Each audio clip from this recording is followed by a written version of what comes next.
जय जगन्नाथ।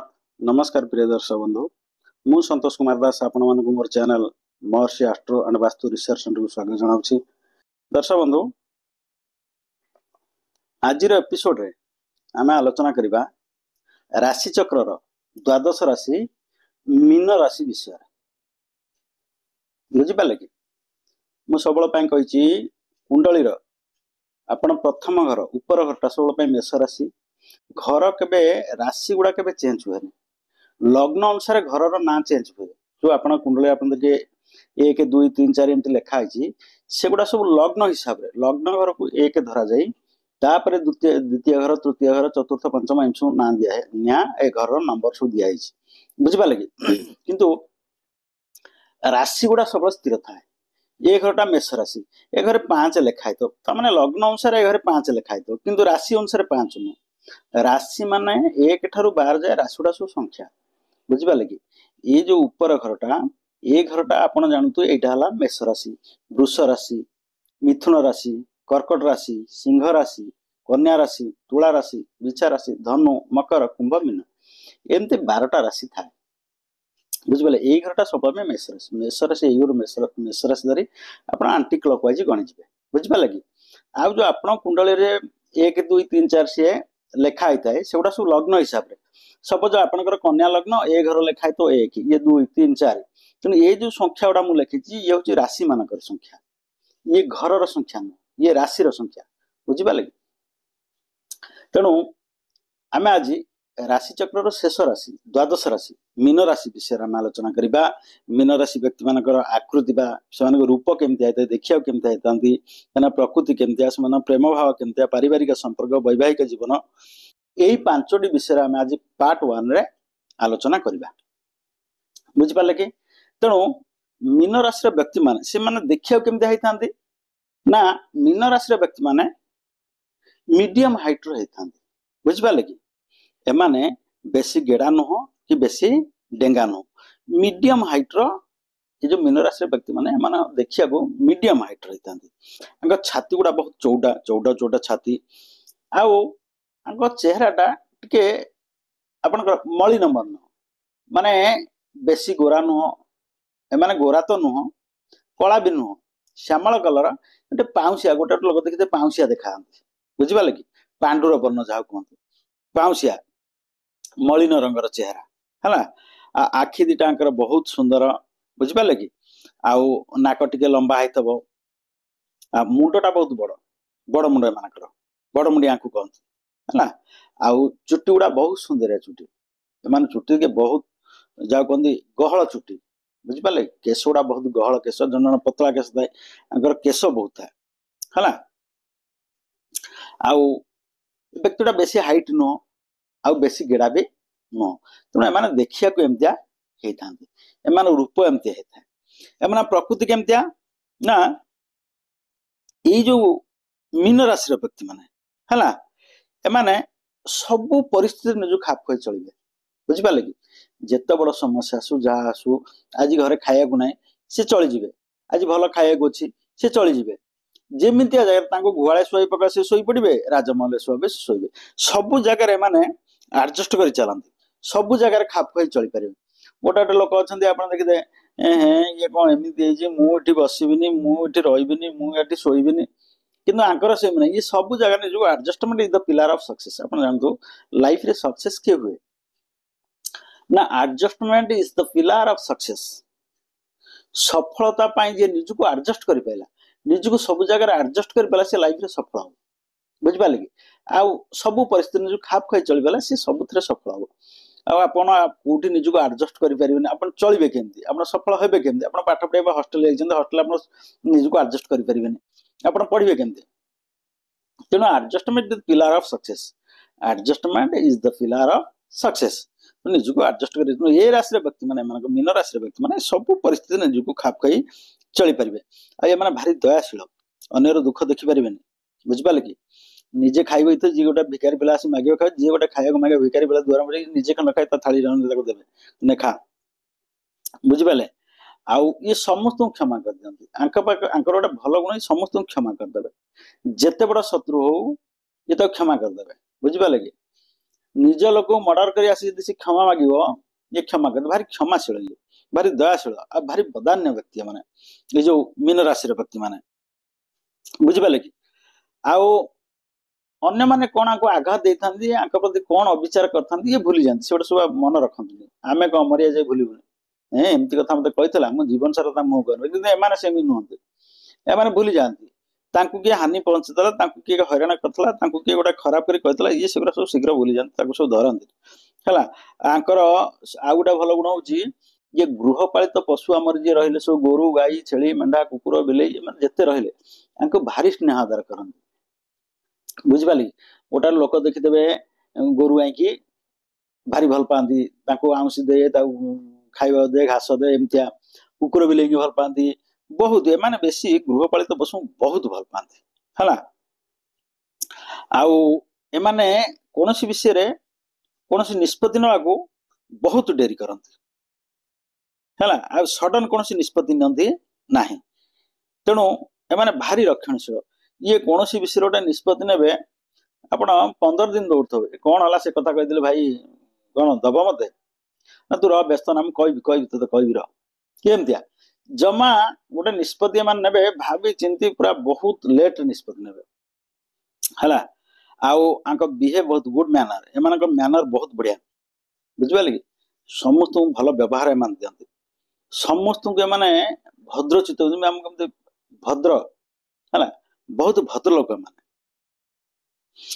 आंकर यही जो गुण गुड मैनर वेल मैनर कहीं भूली पारती संगे जड़े जे मिसीगला या जीवन सारा मन रख जीवन सारा मन पकड़ वेल मैनर आमर गोटे कथा हूँ व्यवहार सबुठ बहुत सबुठ भल जिनस व्यवहार है आमर गोटे इंग्लीश प्रोवर्ब अच्छी when money is loss nothing is loss when prestige is loss something is loss but when behaviour is loss everything is loss you know आपण देखंतु जदि आपण पैसा जाई कहीं जानना आपण का कहले से जानिबा न नै हला when money is loss nothing is loss you think आपण भाबंतु जदि आपण पैसा जाई तो आपणकर किछि अछि नै बुझि पाली but when prestige is loss something is loss जदि आपण इज्जत हजि गला आपण जानतो मोर किछि हजि गला ए जगह रे इज्जत हजि जाई आउ कोठी मिलिबो किंतु जो जगह रे इज्जत हजिला आपण सिटी जाई परन ससुर रे इज्जत हजिला सिटी जाई परन आपण भिणी करू भणी करू जाई परिबे हला गोटे जगह रे इज्जत हजि गला माने आपण जानिबे मोर किछि हजि गला but when behaviour is loss everything is loss आपण जदि व्यवहार हजि गला आपण जीवन सब हजि गला आपण कोठी इज्जत पाई परिबे तो be cautious about your behaviour सब बेल आम कौन भाई वचन का दरिद्रता आम कथा पद कहीदे आम कौन पैसा सरी जाऊँ तेणु भल कथा टे मीठा कथा टे समस्त कह समस्त निजर हो आउ समस्त कटु कथा कहवा समस्त कथा कथा आम रुक्ष व्यवहार करवा आम स्लांग लैंग्वेज यूज करवा आदौ भल नुह सब बेल आप देखु यही जो मीन राशि व्यक्ति मैंने समस्त कहीं भल पाती एम लोक भूली पारती साथ थे मिसब भूल कहीं व्यवहार बहुत बढ़िया इति नमनीय व्यवहार एते सुंदर व्यवहार एमानकर एते नमनीय नरम है एमती कथबार्ता करेंगे नहला कम से करदे बुझिपारे तेणु लोक भूली पारती सुंदर व्यवहार गला एम प्रकृति गला एम प्रेम भाव केमतिया ना ये जो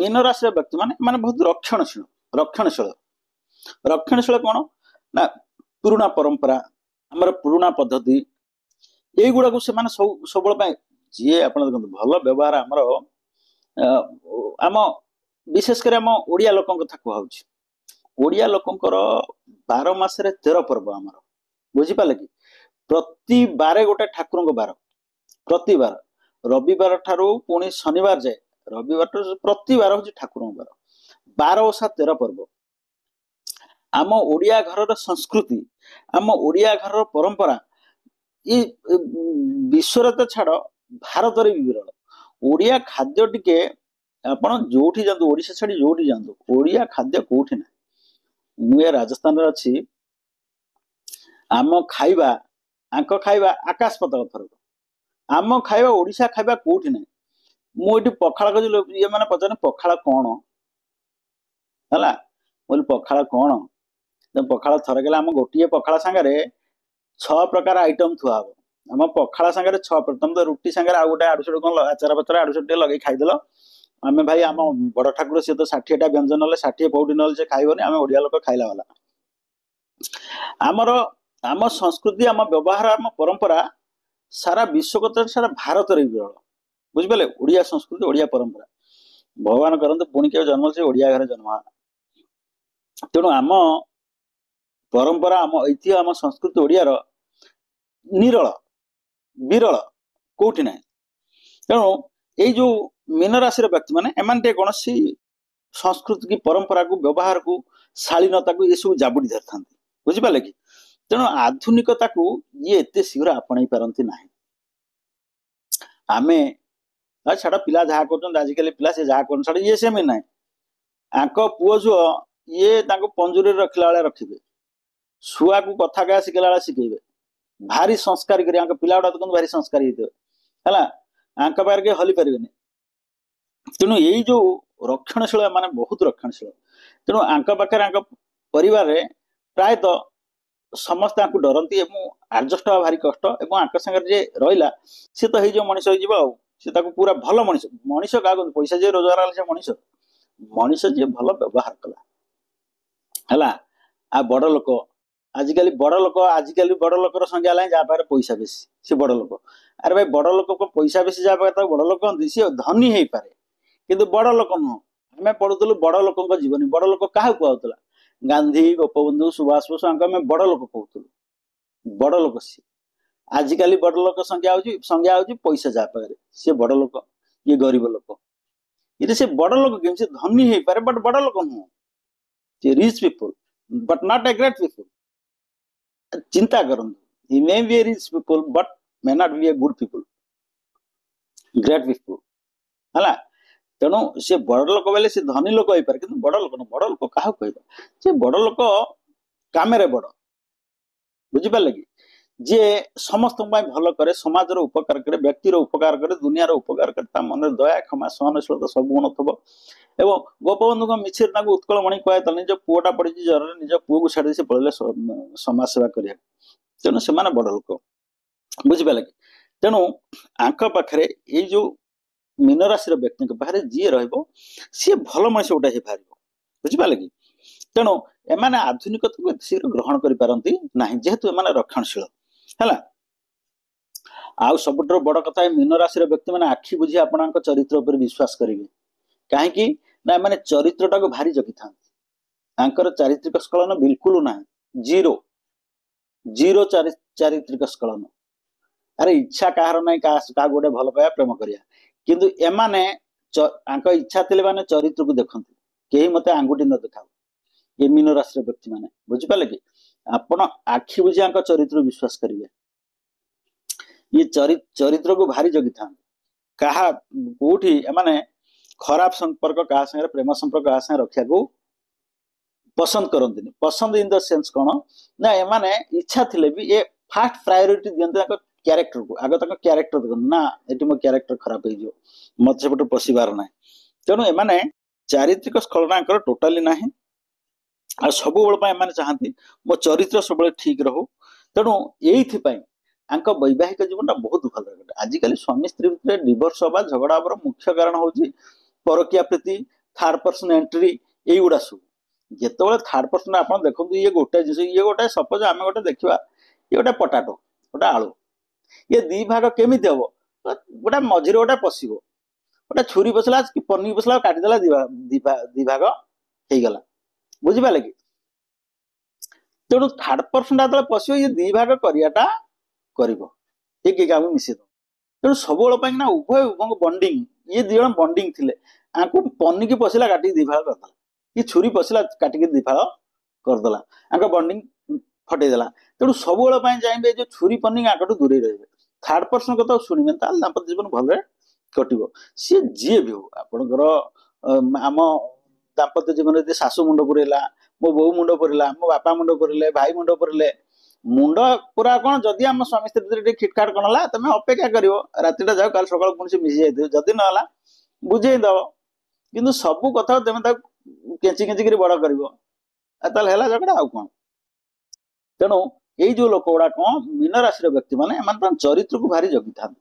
ସେଥିପାଇଁ କିନା ଆଙ୍କର କଣ ହୁଏ ଦାମ୍ପତ୍ୟ ଜୀବନଟା ବହୁତ ସୁଖରେ କଟେ, ଝଗଡା ଝାଣ୍ଟି ହୁଏ ନାହିଁ। କିନ୍ତୁ ଆଙ୍କର ଗୋଟେ ବଦଗୁଣ ହେଲା ଟିକେ ସନ୍ଦେହୀ। ଇଏ ସବୁବେଳ ପାଇଁ ନା ଟିକେ ସନ୍ଦେହୀ ହେଲା। ଯଦି ସ୍ୱାମୀ କାହା ସାଙ୍ଗରେ ଗପିଲା ଇଏ ଜାଣିଛନ୍ତି ସନ୍ଦେହୀ ତ ଆଙ୍କୁ କୁହାଯିବନି, ବଟ୍ ଏମାନେ ହଉଛନ୍ତି ସହିପାରନ୍ତିନି, ଟିକେ ଜେଲସ୍ ହେଇ ପଡନ୍ତି। ବୁଝିପାରିଲେ କି? ସନ୍ଦେହ ନୁହଁ, ଜେଲସ୍ ହେଇ ପଡେ। ସ୍ୱାମୀ ଟିକେ ଯାହା ସାଙ୍ଗରେ କଥା ହେଇଗଲା, ଇଏ ଜାଣିଛନ୍ତି ମୋ ସ୍ୱାମୀ ଭଲ, କିନ୍ତୁ କାହା ସାଙ୍ଗରେ କଥା ହେଲେ ଇଆଡେ ମୁହଁ ଫୁଲେଇକି ବଇଥିବେ ହେଲା। ତମେ ଯାଉନା ସେଠି କଥାବାର୍ତ୍ତା ହବ, ତା ସାଙ୍ଗରେ କଥାବାର୍ତ୍ତା ଯା, ମୋ ପାଖକୁ ଆଣିଛ ମତେ କାହିଁ ଡାକୁଛ, ତାକୁ ଡାକ ସେ ଖାଇବାକୁ ଦବ। ଇଏ ଏମିତିଆ ଟାଇପ ର। ଏଇଟା ସନ୍ଦେହ ୟାଙ୍କୁ କୁହାଯିବନି, ଜେଲସ୍। ଏଇ ଯୋଗୁରୁ ଟିକେ ଟିକେ ଦାମ୍ପତ୍ୟ ଜୀବନରେ ଝଗଡାଝାଣ୍ଟି ହୁଏ। ବଟ୍ ଯୋଉ ଲୋକଟା ସେ କାମ କରିନଥିବ ତମେ ତାକୁ ଦୋଷ ଦବ, ସେ ବିଗିଡି ଯିବନି। ଆଚ୍ଛା ମୁଁ ଗୋଟେ କାମ କରିନି ତମେ କହିବ ନାଇଁ ହଁ ତୁ କରିଛୁ ନା, ଆଚ୍ଛା ମୁଁ ଅଟୋମେଟିକାଲି ମୁଁ ଥରେ ଦିଥରେ ବୁଝେଇବି ଭାଇ ନା ମୁଁ ସେମିତି ତୁ ଜାଣିନୁ ମୋ ବିଷୟରେ, ନାଇଁ ନାଇଁ ତୁ କରିଛୁ, ହେଲା ଝଗଡା, ମୋ ବିପଦ କହିବି ଆଉ ଏଇଆ। ତେଣୁ ଆଙ୍କର ଦାମ୍ପତ୍ୟ ଜୀବନ ସେମିତି ଟିକିମିକି ଟିକେ ହୁଏ, କିନ୍ତୁ ଆଙ୍କ ଦାମ୍ପତ୍ୟ ଜୀବନ ବହୁତ ଭଲରେ କଟେ। କାହିଁକି ନା ଏମାନେ ବହୁତ ଚରିତ୍ରବାନ। ବୁଝିପାରିଲେ କି? ଆଙ୍କ ପ୍ରେମ ଭାବ ଗଲା ଏଇଆ। ଆଙ୍କ ପାରିବାରିକ ସମ୍ପର୍କ କେମିତିଆ ନା ଏମାନେ ବହୁତ ରକ୍ଷଣଶୀଳ ହେଲା। ପୁରୁଣା ପରମ୍ପରା, ପୁରୁଣା ଆଦର୍ଶ ପରମ୍ପରାକୁ ଜାବୁଡି ଧରିଥିବା ବ୍ୟକ୍ତି ଏମାନେ। ବୁଝିପାରିଲେ କି? ଏମାନେ ବହୁତ ରକ୍ଷଣଶୀଳ, କିନ୍ତୁ ଆଙ୍କର ଗୋଟେ ଭଲ ଗୁଣ ହଉଛି ଏମାନେ କ୍ଷମାଶୀଳ ହେଲା। ଏମାନେ କ୍ଷମା କରିଦିଅନ୍ତି ସବୁବେଳ ପାଇଁ, ବ୍ୟକ୍ତି କିଏ ଚାନ୍ସ ଦିଅନ୍ତି, ସୁଯୋଗ ଦିଅନ୍ତି, ଭଲ ହେବା ପାଇଁ ସୁଯୋଗ ଦିଅନ୍ତି ହେଲା। ଏଣୁ ଆଙ୍କ ସ୍ୱାମୀ ସ୍ତ୍ରୀ ହଉ, ପୁଅ ଝୁଅ ହଉ, ଏମାନେ ଉଭୟ ବହୁତ ଭଲ ପାଆନ୍ତି। ସ୍ୱାମୀ ସ୍ତ୍ରୀକି ବହୁତ ଭଲ ପାଆନ୍ତି, ସ୍ତ୍ରୀ ସ୍ୱାମୀକି ବହୁତ ଭଲ, ଛୁଆ ମାନଙ୍କର ବହୁତ କେୟାର ନିଅନ୍ତି, ଛୁଆ ମାନଙ୍କୁ ବହୁତ ଭଲ ପାଆନ୍ତି। ଏଇଗୁଡା ଆଙ୍କ ଭିତରେ ବହୁତ ରୁହେ। ନିଜ ପରିବାରକୁ ଆମେ ବହୁତ ଭଲ ପାଆନ୍ତି ହେଲା। ଆଉ ଆଙ୍କର ଗୋଟେ ବଦଗୁଣ, ଏମାନେ କଣ ବଦଗୁଣ ଆକୁ କୁହାଯିବନି, ସରଳତା କୁହାଯିବ। ଏମାନେ ଭାରି ସରଳିଆ। ଇଏ କଣ କରନ୍ତି, କୌଣସି କଥା ନ ବୁଝି ନ ସୁଝି ଯିଏ ଯାହା କହିଲା ତା କଥା ବିଶ୍ୱାସ କରିଯାଆନ୍ତି। ତେଣୁ ଏଇଟା ତାଙ୍କର ବଦଗୁଣ, ଏଇଟା ତାଙ୍କର ସରଳତା। ବିଶ୍ୱାସ କରିଯିବା କଣ ହୁଏ, ଏ ବହୁତ ଅସୁବିଧାରେ ପଡନ୍ତି, ତା ପାଇଁ ବହୁତ ଅନୁତାପ କରନ୍ତି, କ୍ଷମା କରିଦିଅନ୍ତି। ଏମାନେ ତ କ୍ଷମା ହଉଛି, ସେ ଲୋକକୁ ବହୁତ କ୍ଷମା କରିଦିଅନ୍ତି, ସେ ଲୋକକୁ କ୍ଷମା କରିଦିଅନ୍ତି, ବଟ୍ ଅନୁତାପ କରନ୍ତି, ବହୁତ ଅନୁତାପ ବା ପଶ୍ଚାତାପ ଏମାନେ କରନ୍ତି। ଆଉ ପରିବେଶକୁ ଏମାନେ ସବୁବେଳେ ପାଇଁ ପରିବେଶ ପ୍ରତି, ଗଛ ଲଗେଇବା, ଫୁଲ ଗଛ ହଉ, ଫଳ ଗଛ ହଉ, ବାଇରେ ଗଛ ବୃଛ ଲଗେଇବା, ଏଇ ସବୁ ଏମାନେ ବହୁତ ଏଇ କାମ ସବୁଗୁଡା ଏମାନେ ଏସବୁ କାମ କରିଥାନ୍ତି। ତେଣୁ ବିଶେଷ କରି ମାନେ ପାରିବାରିକ ସମ୍ପର୍କ ବହୁତ, ଯେହେତୁ ସଂସ୍କାରୀ, କ୍ଷମାଶୀଳ, ଦୟାଶୀଳ, ତାଙ୍କ ପାରିବାରିକ ଜୀବନ ବହୁତ ଭଲରେ କଟେ। ବୁଝିପାରିଲେ କି? ତାପରେ କଣ ଏମାନଙ୍କ ବୈବାହିକ ଜୀବନ କେମିତିଆ, ଏମାନେ ତ ଉଭୟ ସ୍ୱାମୀ ସ୍ତ୍ରୀ କି ବହୁତ ଭଲ ପାଆନ୍ତି। ଏମାନେ କାହିଁକି ନା ଏମାନେ ଜାଣିଛନ୍ତି ଏମାନ ଚରିତ୍ର ଭଲ, ବ୍ୟବହାର ଭଲ, ଦୟାଶୀଳ, କ୍ଷମାଶୀଳ। ତେଣୁ ଏମାନଙ୍କ ପାରିବାରିକ ଜୀବନ, ବୈବାହିକ ଜୀବନ ଭଲରେ କଟେ।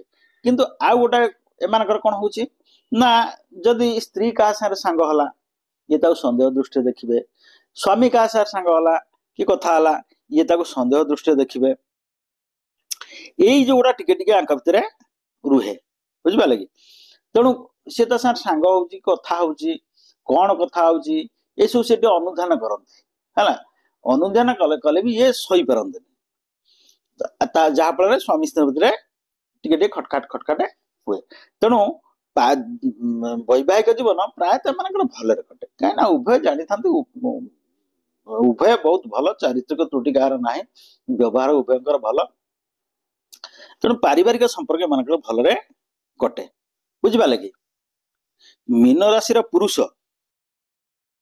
ଯଦି ବିଛା ରାଶିର ସ୍ତ୍ରୀ ସାଙ୍ଗରେ ବ୍ୟବହାର କରାଯାଏ ତାହେଲେ ଏମାନଙ୍କ ବୈବାହିକ ଜୀବନ ଭଲରେ କଟେ। କି ମୀନ ରାଶିର ସ୍ତ୍ରୀ ଯଦି କର୍କଟ ରାଶିର ପୁରୁଷ ସାଙ୍ଗରେ ବ୍ୟବହାର କରେ ତାହେଲେ ବିବାହଙ୍କର ଭଲରେ କଟେ, ତାଙ୍କ ଦାମ୍ପତ୍ୟ ଜୀବନଟା ବହୁତ ଭଲରେ କଟେ। ତେଣୁ ଦର୍ଶକ ବନ୍ଧୁ, ନେକ୍ସଟ ଏପିସୋଡରେ ଆମେ ଏଇ ମୀନ ରାଶିର ବ୍ୟକ୍ତି ମାନଙ୍କର ବନ୍ଧୁତ୍ୱ, ବୃତ୍ତି, ଆର୍ଥିକ ଅବସ୍ଥା, ଆଉ ଏମାନଙ୍କର ମନ୍ଦ ଗୁଣ, ଏମାନଙ୍କର ରୋଗ ଏବଂ ସ୍ୱାସ୍ଥ୍ୟ, ଶୁଭ ଘାତବାର, ଏ ବିଷୟରେ ଆମେ ଆଲୋଚନା କରିବା।